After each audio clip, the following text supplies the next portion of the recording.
When police in Eaton Township, Wyoming County, Pennsylvania, were called to a local Weis Market store on June 8, 2017, they weren't sure what they would find. Upon arrival, they discovered one young man alive, along with 3 deceased bodies. All of the individuals were night shift staff. The store's doors had been barricaded to prevent anyone from fleeing the scene. Exploring the supermarket further, authorities finally came across the body of the perpetrator, 24-year-old Randy Stair. For years, Stair had an online presence and could often be seen behaving erratically and discussing violence and death. And yet everybody in his life was surprised that he was a killer. So who exactly was Randy Stair, and how did his behaviour go unnoticed for so long? We aim to shed light on the answers to these questions, and more, as we explore the life and crimes of Randy Stair.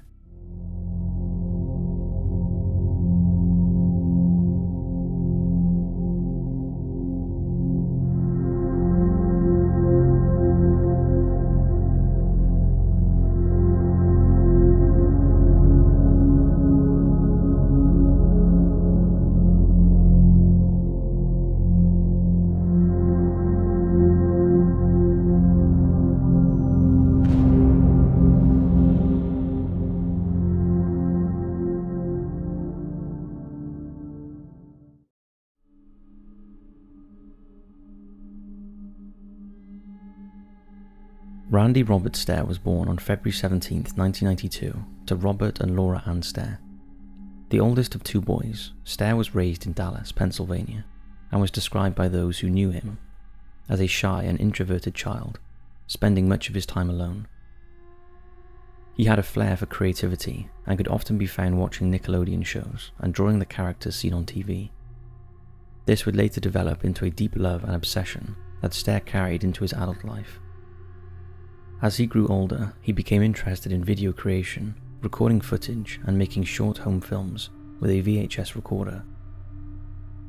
In 2010, as a teenager, Stair became employed part-time at a local Weis supermarket located in Tunkhannock, where he worked the night shift. 1 year later, he graduated from school and began to attend Luzerne County Community College. He attended the college for 3 years while taking classes in broadcasting. It was during Stair's time in middle school that the cracks in his mental health began to show. During English lessons, he would often write stories that involved death. His main characters would be involved in incidents that were often fatal in nature. However, this was generally overlooked by his teachers, and he was never questioned about the stories. Around this same time, Stair's overall fascination with death, as well as the afterlife, began to blossom. From what Stair publicly stated about his life, he also began to fantasize about suicide during his teen years as he entered high school. He thought about the best methods, considered asphyxiation or burning to death, and notably, even seriously considered taking his own life while on a trip to New York with his family. He thought about throwing himself from a skyscraper, but ultimately he decided not to. In later audio logs he left behind after taking his own life in 2017, Stair mentioned how difficult it was to leave it all behind. Beginning in 2006, Stair was met with a series of family tragedies that greatly impacted him as he was faced with death for the first time. In 2013, Stair also lost a friend named Matt. 10 days later, his great-grandfather died, and about a further 2 weeks afterwards, Stair totaled his car. His brother Jeremy totaled his own just over a week later. In audio logs, Stair recalls that this was around the time that he became infatuated with a Danny Phantom character named Ember McLean, who we will discuss in further detail later in the video.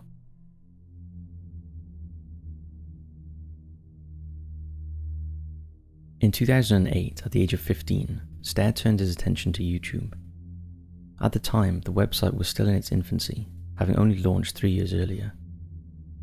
As a content creation enthusiast, Stair decided that it was the place for him to express himself, and hoped to garner an audience as he uploaded Let's Plays and vlogs, eventually favouring the creation of skits, which he made his priority. Stair ran multiple YouTube channels and Twitter accounts. The The channel to which he uploaded comedy sketches was named Pioneers Productions. Many of the videos are now gone from the internet after his channel was deleted following the shooting. However, there are still remnants of his content floating about on YouTube, as several individuals have made it their mission to archive the footage he uploaded. Stair's sketches featured numerous characters, such as Mr. Horsehead, which consisted of a plush horse head on a stick, a stuffed whale toy, introduced in the video a whale of a party, and Froggy, a rubber toy frog he rescued from a shopping cart at his workplace, who first appeared in Frogs Are Jerks. Not all of Pioneers Productions' videos were comedy-based, however. One notably out-of-place upload was titled Somber. It has no talking and simply shows Stair wandering around by a lake, skipping stones, staring out into the water, carving his initials onto a rock and walking in the middle of a road. It was uploaded on April 4th, 2012. Beginning in January 2014, Stair uploaded a final series to the Pioneers Production YouTube channel, with the intention of moving on to other things afterwards. In the first video, grimly titled Amnesia Rape, Stair can be seen reaching for a weight set high above his head. He eventually pulls it down, but it topples onto his head and he is knocked unconscious. He is then tied up by Froggy and Whale, who film Stair being assaulted by the latter. The second video, The Search to Remember, consists of Froggy telling Stair that he has had the full HD version of the song Remember, sung by the character Ember, from the Nickelodeon show Danny Phantom. Stair had become obsessed with the show, especially with Amber, and had recently discovered a copy of this song in his real life, and uploaded it to another channel of his, named Worthless Toaster. The song had reportedly been missing for quite some time, as the episode in which it was featured misspelled the name of the performer. The song gathered over 3 million views in 5 years, and it currently sits at 4.5 million views.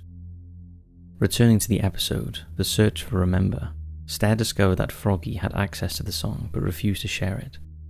Froggy then flees with the laptop containing the song and drops it in the water.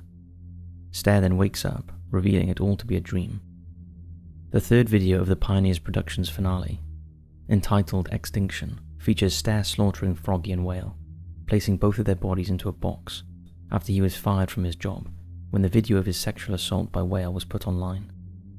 During the slaying of Froggy, Ember McLean's character can be seen popping in and out of frame. The final 2 episodes of the series do not appear to have been archived online.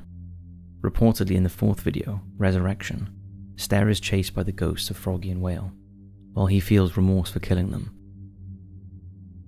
Ember McLean stops the ghosts using his powers. The final video, Absolution, shows Stair putting the toys into a box and burning it as if cremating them.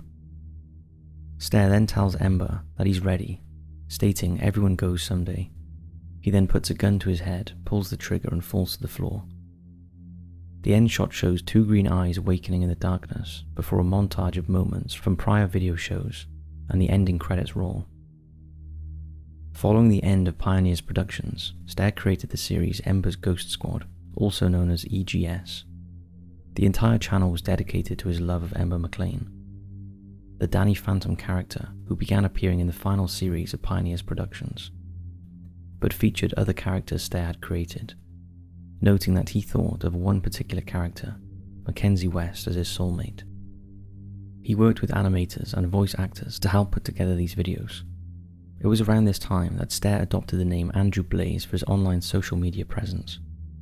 This was reportedly due to the fact that he didn't like his birth name. A character representing himself, also under the name Andrew Blaze, was featured in the EGS, and the show even had its own theme song.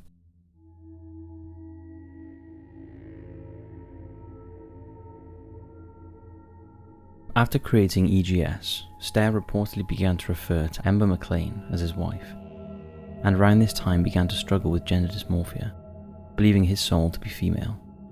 He wore feminine clothing when his family was not around, and felt that if he died, he would be resurrected as a woman.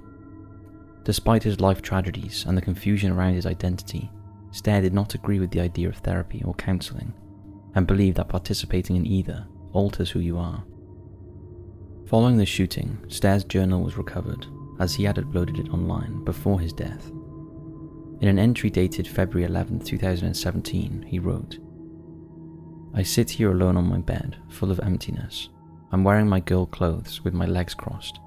Why am I so damned to spend 2 to 3 decades in this disgusting body? I am not a man. Sorry, Mum and Dad, but I am so sorry. I am a woman. Each and every day it gets harder and harder to live in this body." Stair even notes that he had purchased women's clothing, including a bra and underwear, and loved wearing leggings as they were comfier than joggers.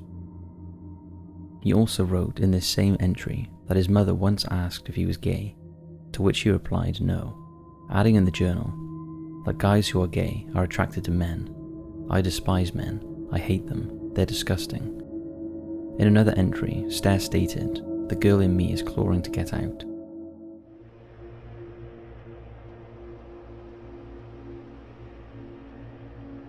Stair ran social media accounts for many of his characters, including those featured in EGS.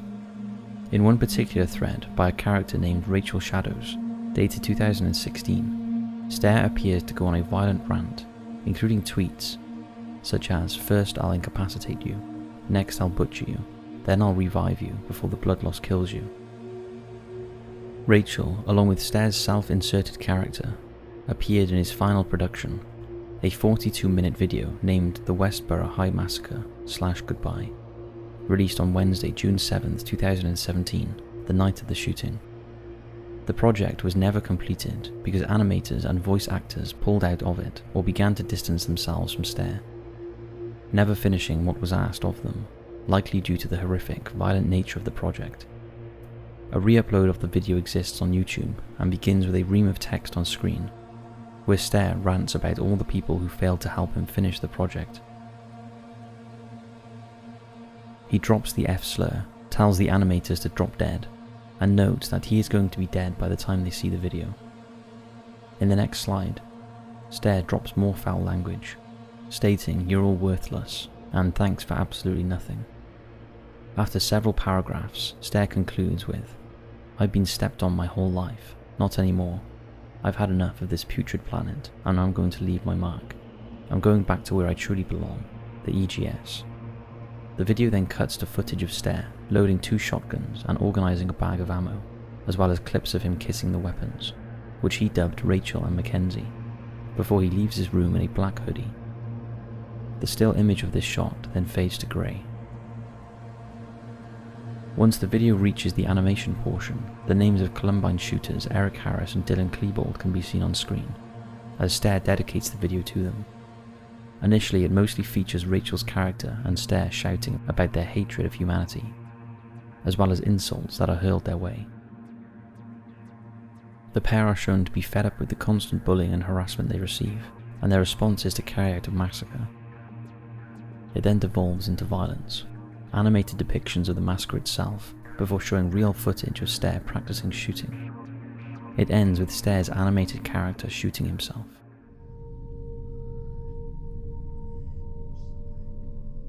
On Wednesday, June 7th, 2017, Stair, now aged 24, arrived at Weis Markets for his shift, which started at 11 PM. Before starting his work for the evening, he blocked several emergency exits and locked up the automatic doors at the entrance, assuring that nobody could run from him. Once he was finished, he equipped himself with one of the weapons he'd brought from home inside a duffel bag, 2 pistol-grip shotguns. Incredibly, he decided to carry out the shooting after tossing a coin. Stair gave no grand monologue to his colleagues. There was no warning. The only trail he left was online, when he tweeted out links to his detailed plans at 12:10 AM. He included files that were labelled Journal, Suicide Tapes, and Digital Set, and uploaded them to file-sharing website Mediafire. After readying his weapon, Stair walked around the store and killed 3 of his colleagues, Terry Lee Sterling, 63, Brian Hayes, 47, and Victoria Brong, the store's assistant tag manager, who was only 25. Once they were all deceased, Stair approached the last remaining employee, Christian Newell, who was unaware of what was going on because he was wearing headphones. As he listened to music, he labelled items and stocked shelves towards the back of the store. Stair was reportedly seen on CCTV standing behind for a few seconds before moving on, leaving him alive. With no other victims left, Stair shot at glass, stands and other merchandise around the store. He attempted to explode several propane tanks by firing at them, but failed to do so. Meanwhile, Kristen Newell escaped the store by removing the display from the front doors and smashing through the glass. He hid in nearby bushes while he called the emergency services. Stair, after failing to set off the propane tanks, headed to the deli section of the store, shooting more items. He then placed the shotgun barrel in his mouth and fired a single round, killing himself instantly. In total, he had fired 59 shots, all of which came from just one of the 2 weapons he'd bought. He mentioned in one of his suicide tapes that he had brought a second shotgun just in case something happened to the first.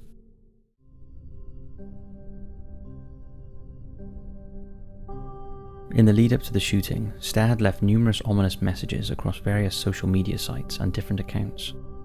On Twitter, just one day before the attack, he stated simply, "Goodbye humans, I'll miss you. And you won't want to miss this one, it's going to be historic."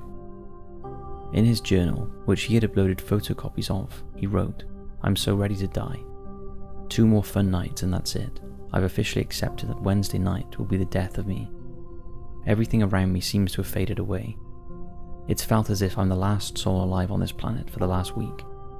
I see people, but they feel like an illusion. I've never felt so distant from society, and I love it." On the Embers Ghost Squad Facebook page, Stair also wrote that fans should mark June 7th on your calendars, because you probably won't witness anything quite like this again. The Times-Tribune characterized Stair as a loner who idolized the teenage gunman responsible for the 1999 massacre at Columbine High School in Colorado, who found escape through YouTube videos he created. This came in reference to not only the Westborough High Massacre animation, but also from journal entries, in which Stair penned loving words about Eric Harris, one half of the Columbine shooters. In his entry dated November 23, 2016, he begins, "As the late Eric Harris once said, I hate the world. What an inspiration. Out of all the ones who have influenced me, Eric Harris is one of my newest. I would have killed to have met the guy. I think we would have connected on so many levels. I would kill to be able to gather a mass amount of ammunition and weaponry, and to just destroy anyone who has the misfortune of crossing my path. Everyone on this pathetic, putrid planet needs to be slaughtered." He then added that humans are worthless. We are living, breathing, moving trash. I'm not afraid of humans, I'm disgusted by them. Stair's use of shotguns and propane tanks, as well as the fact that he had purchased various Natural Selection t-shirts, solidified the idea that he was heavily inspired by the Columbine perpetrators. Another angry diatribe he penned read, "I have no regrets for what I may do or what I may have done. I am who I am, and no human can take that away from me. I'm an EGS recruit. You're worthless humans. One day you'll see all the things my way, especially when our ghost squad invades your pathetic putrid planet and becomes our sleeves for the rest of your lives. I will not stop, I will not change, I will not cover. I will fight for the squad and do what I've set out to do. I am Andrew Blaze." In a separate video, Stair had expressed a desire to commit a mass shooting at his old high school. However, it had been knocked down several years earlier. One of Stair's final videos was titled Supermarket Tour, June 7th, the day before the shooting, in which he walks around his place of work. He also wrote that his audio and video recordings released on the day of the slayings are essential for understanding what I did and how I did it, and noted he'd been planning to do this for at least 3 to 4 months. Stair also left a video message for his parents. According to CBS News, in the recording, Stair mentioned that he had thought about death for years and never imagined that he would live past his 20s. He also discussed his love for Ember McLean and noted that he began wearing women's clothing in 2013, which is something you never knew I did, he said, when he was home alone and his parents were out bowling every Wednesday night. He would dress in women's clothing and longed to transition to a woman. He told them, "I was just a female soul trapped in a man's body my whole life." Shortly before his demise, Stair also emailed a voice actress he had worked with, thanking her for her work, and explaining he would be dead by the time the actress read the email. The actress later told Wilk Radio that the email had begun like a suicide note, but took on a darker, angrier tone as he outlined the true purpose of his videos, that she had been hired to voice act for. Stair emailed 9 other individuals, described as close friends of his. Within them, he allegedly expressed sorrow at not being able to live up to his own expectations.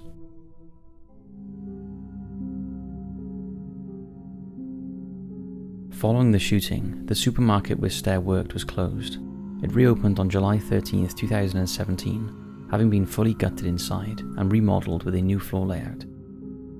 It's difficult to say what exact thing pushed Stair over the edge. During his youth, he had issues with bullies and struggled to connect with peers his own age. His personal life is subject to mixed reports. Some say he could make friends, but struggled to maintain them. Others stated he was an outright loner, while several sources state he had a few close friends at the time of his demise. It may be a combination of social isolation and Stair's difficulties with his gender identity that caused him to struggle with his existence. His relationship with his family did not appear to be very strong, with internet users wondering why nobody in his life saw what was happening to him, heard what he was saying, or saw what he was up to. However, both on video and in voice recordings, Stair mentioned how hard he worked on his YouTube content, and noted he did not receive much recognition or reward. This possibly contributed to his feelings of failure, and led to him questioning why he existed, and what his purpose was. On the other hand, it seems that Stair was taken in by the likes of the Columbine shooters. He drew inspiration from them and admired them. Perhaps he was chasing infamy for himself. Partially supporting this notion is one of his final journal entries, which reads, "I'll be looking down at those I've inspired, and look forward to seeing what you create in your lives. Don't ever forget about me, promise me that." His writings often came across as conflicted.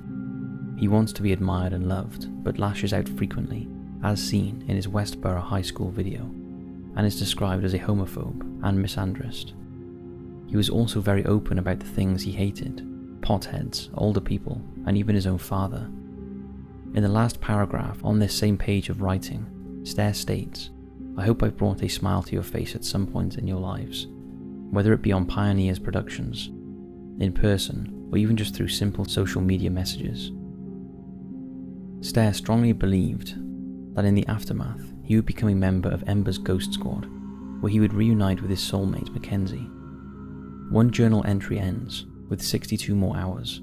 That's the only thing standing in my way. I can almost feel Mackenzie holding me in his arms. Eerily, Randy Stair's 300-page journal, main Twitter account, and hours worth of audio recordings are still available to view and listen to online, meaning that in some ways he got his wish. His legacy is forever on the internet for all to see, and he will likely never be truly forgotten for the heinous and evil acts he committed.